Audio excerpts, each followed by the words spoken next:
So there's a lot of reasons why people can't stop thinking about other people. Like when they say, I can't get you out of my mind. Now, sometimes we may think, oh, this may be love, this may be just missing someone and it's your soulmate. But actually, a lot of the time, there's a lot of problems that are occurring from within. And that's why it's very important to understand why we feel a certain way. Why is it happening? Because most likely when you're missing someone so much, maybe after a heartbreak, or maybe they are not replying you, they're not messaging back, or they're not giving you the attention that you want, it's very important for us to correct from our inner world, then our outer world will reflect. And so that's why in this video I want to break down for you 6 reasons why we usually can't stop thinking about someone. And if you recognize any of these patterns from within you, and it's very important, by the way, that you be honest with yourself, because if you're not honest with yourself, you will not be able to change. But the moment we are honest with ourselves and we are aware where our problems are, and at the end of this video, I want to give you practical steps in terms of how to shift that, guess what? You'll be able to become the magnet instead of non-stop longing for someone but not being able to get them. So we're going to dive deep into this with the first reason. If you've got a notepad, I would take notes on it, because when you take notes, it reinstills in that subconscious mind and you become a lot more with clarity on these points.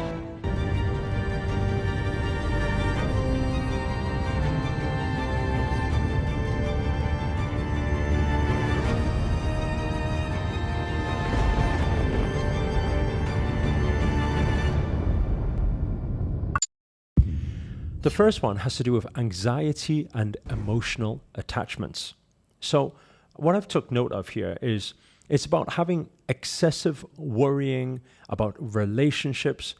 Sometimes we're worried that we may lose someone. And a lot of the time, this is deeply rooted to our emotional connections, because maybe we have some insecurities. Maybe when we were a child, our mother or our father left us.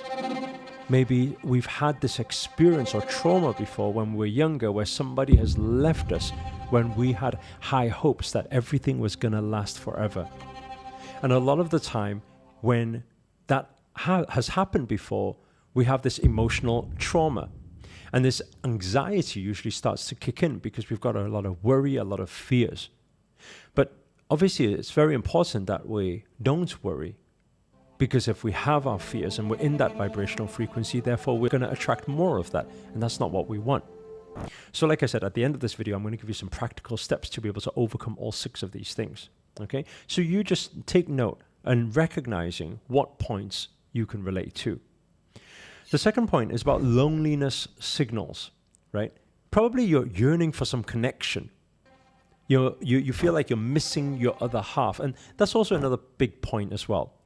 For everybody who refers to their other half as their other half, then that means that your half, you need their half to make you whole. And I know that sounds very sweet on a Valentine's Day dinner date, but actually, if you're only half, you are also attracting somebody who is also half only.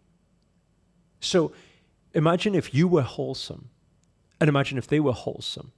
Imagine if you could actually spend time by yourself and still be happy, and they could spend their time by themselves and they'd be happy, meaning they are whole, you are whole, and 2 wholes come together. Guess what? You get this huge miracle of this love and connection. It's like relationship on steroids. It's a whole new level to the game. And so you need to start understanding, is it that you feel lonely? Is it that you feel when you're by yourself, you feel alone? And if that is the case, then it's very important to start developing in our spiritual path. It's very important also to develop our self-love. Because if we start enjoying the company when we are by ourselves, then guess what? Those around us will enjoy that company too. Now, a big thing with this has to do with our heart chakra activation. And so actually there are ways, just by placing your palms over your heart center and letting yourself know, you can use the words, I love you, me. Tell yourself, remind yourself, be wholesome. And if you do that, then obviously this inner message for you will be, it's time for self-nurturing. You are enough, you're powerful, you are love, and you are loved. Now, moving on to the third thing. The third thing is about attachment style patterns. Now, what I've got made some notes on here is that a lot of the time this has got to do with some anxious attachment triggering. So again, back to what we were saying before, it's a little bit like there's some childhood wound activation happening there, and there are relationship patterns repeating. And the reason behind that is because our core beliefs are surfacing. So if we think of it like this, right?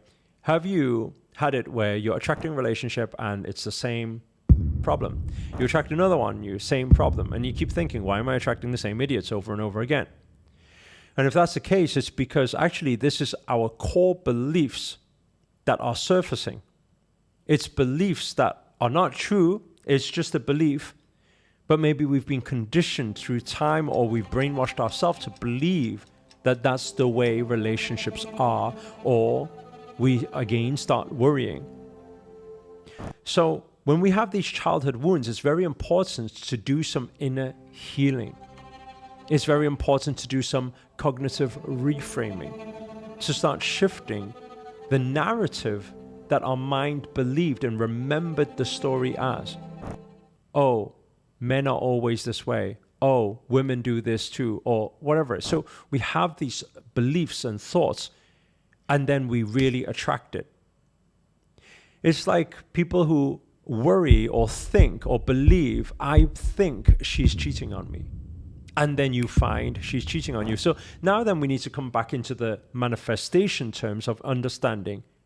So did you really foresee that they were going to cheat on you or cheating on you? Or did you manifest it because that thought creates reality? So these things that are surfacing, your beliefs, what your beliefs for relationships are, is very, very important to take note, right? And be honest with yourself. Are there any negative beliefs around relationship with you, right? Do you think that it's, men are a certain way, women are a certain way, and love doesn't last these days? Or do you often say these words? If you say these words, now in public, a lot of people talk about how today's society, because everybody's on social media, that it's so easy to find another partner that it's very hard to keep the same relationship. Now, do you have this type of dialogue with your friends and your family members? Because if you say it's hard, guess what? It's hard. If you say it's difficult, guess what? It becomes more difficult, because your words are powerful and your words manifest. Moving on to point number 4 is to do with unresolved trauma responses. Again, this is about past experiences resurfacing. This is your trust issues that are emerging. And a lot of the time, it's to do with your protection mechanisms.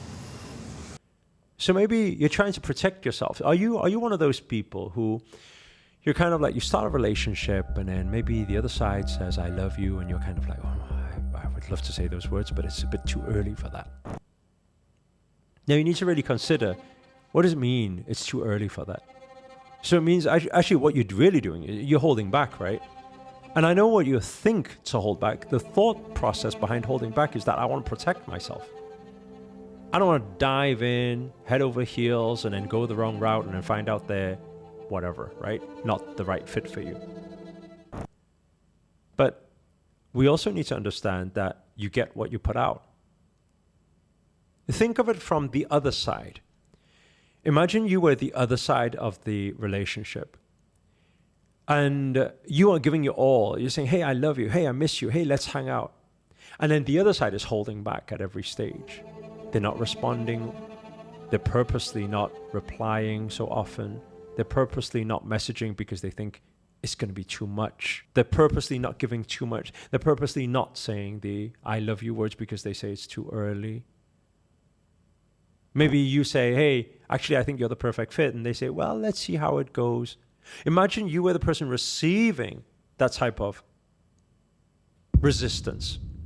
How would you feel? Well, if you were all in and you felt they weren't all in, guess what? You'll eventually be all out. And when you get out, guess what they will think? They will think, you see, I knew not to go all in. They were just messing around anyway. But actually, it's not true. You don't see anything because They went all in, you didn't. If you went all in, maybe the scenario would have been different. But why do we do this? We do this because there's a lot of protection that's happening. And again, this is some inner child healing, some healing that needs to be done, right? Point number 5 is to do with our spiritual synchronicity.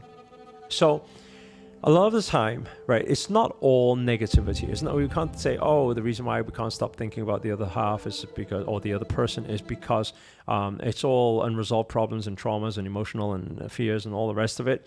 Because actually it could mean that you actually have some soul connection. And it's just recognizing, your soul's recognizing each other. And because of that karmic tie, the karmic ties that are being activated when you meet in this physical reality, all this divine timing, all this alignment, right? It's giving you this connection. You're feeling that energy. You're feeling that pull, right? And when we do connect with our soul connections, what does this teach us? This is one thing you need to start writing down, is that if it is a soul connection, most likely there are some spiritual lessons that are going to present itself. Because that's why two souls come into this alignment in this physical reality, in this lifetime. There's a bigger purpose to it. So you need to start channeling that in a message and asking yourself the question, what is the evolution that is actually happening to me now spiritually? What is the awakening? What am I learning? What can we learn from each other? Or why are we put together? Is it to fulfill something that is greater than us, our higher purpose? The 6th reason is to do with idealization and fantasy. So maybe sometimes we are creating some perfect scenario, and that's why we're constantly thinking about the other person. Maybe it's not even true. Maybe they're not even the person you hope they are. But it happens so much that we idealize. Let's say, for example, if we met a celebrity or influencer for the first time, we think that they are a certain way and we like the idea of being with them without ever have been with them before. So it's all imagination, it's all Maya, it's all illusion. So we need to start asking ourselves the question, am I seeing the facts for what they are? Or am I just making up a whole narrative in my head? And am I creating some idea or some fantasy of this relationship? Sometimes when we do that, the deeper reason behind why we do this, by the way, and if you can relate to any of these points I've said so far, let us know inside the chat below. So other people who are going through these things can be honest enough to own up to some of these problems, right? It's important that we are honest to ourselves. And at the same time, it can help others to understand that they're not alone in this journey. We're all together in this journey, right? But why do people idealize certain situations or scenarios or fantasize certain relationships? Actually, it's a form of escapism. Think about it. If your current reality was beautiful, if it was amazing, if you were loving your present moment in the now, the life that you're living, full of purpose, you're not going to be idealizing other things. You're not going to be making up stories in your head. You're not going to be making this dream life up in your head. You won't do that. So what does this mean? Then we need to learn to live in the now. We learn to return to this physical reality, right? To being.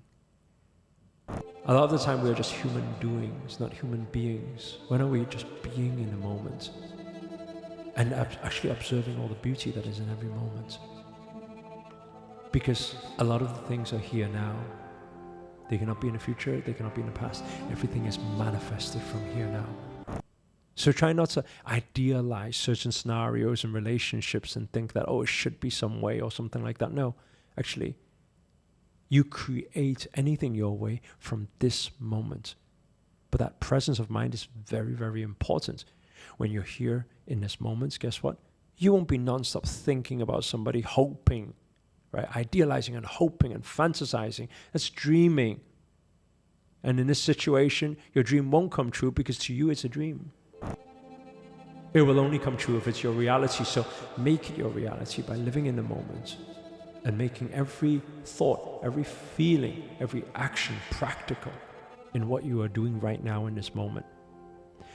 My biggest recommendation for everybody for practical steps to be able to overcome any of these 6 scenarios or situations so that you can start living your life instead of just non-stop thinking about other people and never even having it.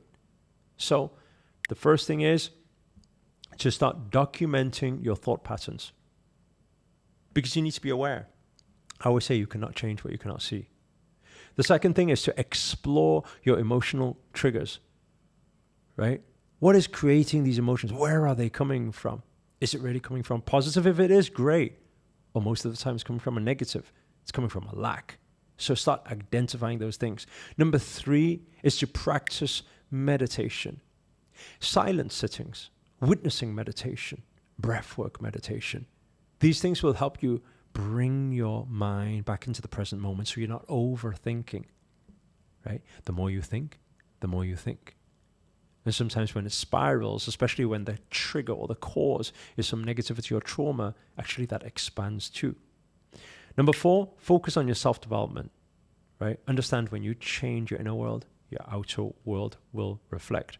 And number 5, you want to create new daily routines, and you want to stick to those healthy daily routines and rituals. We need to look after this body. We look after this mind. We look after our spirit, our energy. When we do, we're healthy. It's great. Don't non-stop be thinking about other people. Why are you doing that? We should be living this life, not living in the mind, living in this physical reality. Then you will start to see that the beauty and the relationships and the love manifests in this physical reality and not just something in your mind. If you got anything out of this video whatsoever, if you learned anything, please do hit the thumbs up, hit the like button. Also comment below, let us know what you can relate to, and also let us know where you guys have tuned in from. That's always nice to know. Finally, if you're new to this channel and you haven't already, remember to hit that subscribe button and the notifications button next to that little bell sign, by the way, because this year we're dedicated on this channel to make daily videos to hold you accountable to make it your best year yet. But for now, guys, we're signing out. Namaste. Namo Himalaya.